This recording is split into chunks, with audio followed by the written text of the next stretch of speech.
Bir kere kilo önemli, Kilo, ona yaşam evet. tarzı önemli. Artı işte cerrahi yapılıyor mu, yapılmıyor mu, cerrahilik mi ya da cihaz mı? Cihaz en aslında etkili Kurtarıcı mı yöntem diyelim? tabii. CPAP etkili yöntem ama ağır şeylerde veriyoruz.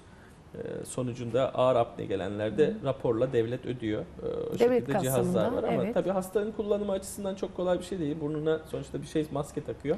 Gece Sürekli onunla uyuyor. uyku Uyuduğunda takıyor, halinde evet, tabii aynen takması öyle. lazım.